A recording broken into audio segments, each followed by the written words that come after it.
નમસ્કાર ખેડૂત મિત્રો, હું આજે છું રાજકોટમાં અને મારા પરમ મિત્ર મહેશભાઈ ભૂત કંઈક ને કંઈક નવું કરવા માટે જાણીતા છે અને ઇલેક્ટ્રોનિક આઇટમમાં એમનો બહોળો અનુભવ છે. સૌરાષ્ટ્રમાં સૌ પ્રથમ ઇલેક્ટ્રિક ટ્રેક્ટર કે જેમાં ન એન્જિન હોય, ન ડીઝલ જોઈએ, ન ખેડૂતને ઘસરો આવે એવું ઇલેક્ટ્રિક ટ્રેક્ટર બજારમાં લાવી અને સારી સફળતા પછી માર્કેટમાં ખૂબ સારા વ્યોમ ટ્રેક્ટરથી જેમણે એક માર્કેટમાં ગુડવિલ બનાવી છે. અને નવું સંશોધન આપણી વચ્ચે બીજું જે લાવ્યા છે એ આપ જોઈ રહ્યા છો, જે પવન ચક્કી કહેવાય અને એમાંથી વીજળી ઉત્પન્ન થાય એટલે એને વિન્ડ ફાર્મ. આપ કોઈ પણ વિન્ડ ફાર્મથી અજાણ્યા નથી. ગુજરાતમાં ખૂણે ખૂણે વિન્ડ ફાર્મ લાગેલા છે જે કરોડોની કિંમતના હોય છે. જોકે એમાં પાવર પણ ખૂબ મોટો ઉત્પન્ન થતો હોય. અને આ એક નાનકડી પવન ચક્કી છે જે તમે અત્યારે ફૂલ સ્પીડથી પવનમાં જોઈ રહ્યા છો. લગભગ અમે જે ધાબા ઉપર ઊભા છીએ એ ધાબાની હાઈટ 15 ફૂટ છે જમીનથી અને 10 ફૂટ જેટલો આ પાઇપ છે.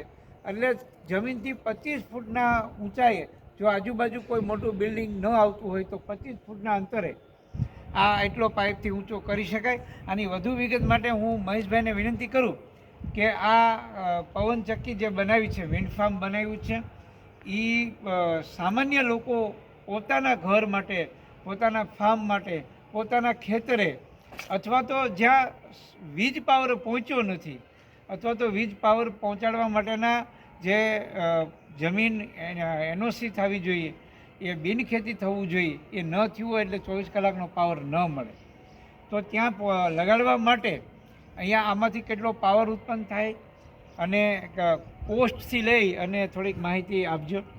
નમસ્કાર મિત્રો, આ છે અમે એક હજી આ ટ્રાયલ માટે પવનચક્કી બનાવી છે. આ એક અત્યારે આપણે 1.5 કિલોવોટની પવનચક્કી છે.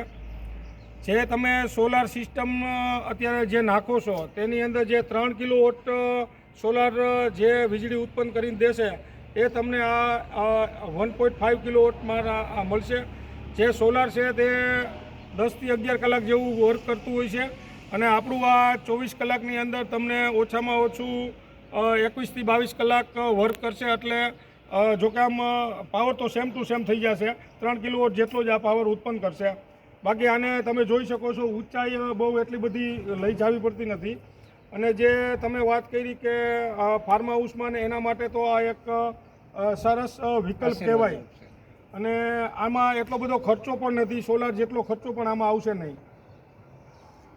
અત્યારે ડેમો ચાલી રહ્યો છે.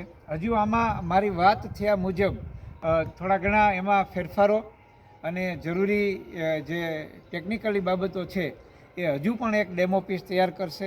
એમાંથી દરરોજ કેટલા યુનિટ તૈયાર થશે અને એ પાવર કેટલી જરૂરિયાતને પહોંચી વળે, કેટલી પૂરી કરી શકે. કારણ કે આ પાવર છે એ મહેશભાઈ એક હજુ સમજવા માટે હું આપને પ્રશ્ન પૂછું. આ પાવર છે એ મારું ધ્યાન છે ત્યાં સુધી ડીસી પાવર ઉત્પન્ન હા, થશે. ડીસી. તો પછી આપણી જે વપરાશ છે એ એસી પાવરમાં હોય. હવે જો આની અંદર તમે બે સિસ્ટમ કરી શકો. પહેલી વસ્તુ કે આપણે ડીસીમાંથી ઇન્વર્ટર મૂકી એસી પાવર કરી આપણે ઘર વપરાશ પણ ડાયરેક્ટ કરી શકીએ છીએ. અને બીજો વિકલ્પ એ છે કે જે આપણે સોલારમાં સિસ્ટમ છે કે જે આ એસી પાવર કરી આપણે જીએબીને ડાયરેક્ટ આપણે વેચાણ તરીકે આપી દેવાનો અને જીએબીનું જે કનેક્શન હોય છે એ કનેક્શનમાં આપણે યુનિટ દીઠ આપણે મળી જાય. ઇનકેસ કે આપણી પવનચક્કીએ મહિનાની અંદર 300 યુનિટ બનાવી અને આપણે ગવર્મેન્ટને સપ્લાય કરી અને આપણા ઘરનો વપરાશ 250 યુનિટ છે તો 50 યુનિટના પૈસા તમને આમાં બિલમાં જમા થશે. અને હજુ પણ એક વાત આપણે લોકો સારી રીતે સમજી પૂછી લો કે માની લો કે આમાં આ 3.27 માનો કે 3 કિલોવોટ જે સોલાર લગાવે છે, હા, તો આમાં મોટું વર્ઝન હોઈ શકે? હા, હોય ને. આની અંદર તમે 3 કિલોવોટ પણ બનાવી શકો, 5 કિલોવોટ પણ બનાવી શકો. બીજું એક તમે સવાલની અંદર શું છે એમાં કહી દઉં તમને કે જેમ પછી તમે મોટું વર્ઝનમાં જાશો એના પાંખિયા મોટા થશે, એનું ડાયનામો મોટો થશે, તો પછી એને પવનની ગતિ પણ વધારે જોશે. બીજું તમે એક સવાલ બોલ્યા હતા કે 21-22 કલાક આ સતત ફર્યા કરે, હા, અને પાવર આપે. અને સોલારમાં એવું હોય છે સવારે જ્યારે સૂર્યોદય થાય, હા, અને સૂર્યાસ્ત થાય ત્યાં સુધી જ એ પાવર આપણને મળતો હોય. અત્યાર સુધી મને પછી જ્યારે ચોમાસામાં વાદળછાયું હોય, વરસાદ હોય ત્યારે પાવર ઓછો મળતો હોય, શિયાળામાં દિવસો ટૂંકા હોય. હા દિવસ તો અને આમાં તમે એમ કહો છો 21-22 કલાક પાવર મળે, કેવી રીતે? આને તો પવનની જ જરૂર છે ને, આને સૂર્યપ્રકાશની કાંઈ જરૂર છે નહીં. ઇન કેસ કે હાલો 24 કલાકની અંદર 2 કલાક એવી રહી કે જ્યાં પવન સરખો નથી આવતો અને સ્ટોપ થઈ ગઈ છે, તો એ જ બાદ કરવાનો છે. બાકી તો નાઇટમાં પણ હાલશે અને દિવસમાં પણ ચાલશે. ટૂંકમાં 24 અવર કે 24 કલાક દરમિયાન સતત જો પવન આવે તો 24 કલાક હા. ચાલુ, પણ કોઈ સંજોગો વરસાદ પવનની ગતિ વધઘટ થાય અથવા સ્લો ડાઉન થાય હા અને એ જે વિન્ડ ફાર્મ છે, જે પવન ચક્કી છે, એને ફરવા માટેની જે ગતિ જોઈએ પવનની, એ ગતિ ન હોય તો એટલો સમય બંધ 1 થી 2 કલાક હા, બંધ બંધ રહે.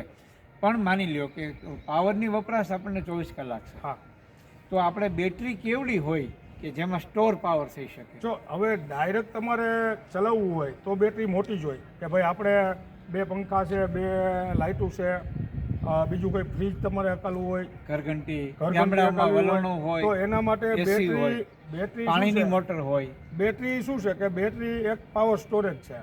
એ તો પાવર સ્ટોરેજ કરશે જ, પણ એને ડીસીમાંથી એસી કન્વર્ટ કરવા માટે અને તમારા જે ઇન્સ્ટ્રુમેન્ટ છે એને ચલાવવા માટે તમારે એનું ઇન્વર્ટર મોટું રાખવું પડશે. એ મુજબ કેલ્ક્યુલેશન કરીને કે ભાઈ તમારું ફ્રીજ ઉપાડી શકે, તમારું એસી ચલાવી શકે, ઘરઘંટી ચલાવી શકે, પંખા ચલાવી શકે, પાણીની મોટર ચલાવી શકે.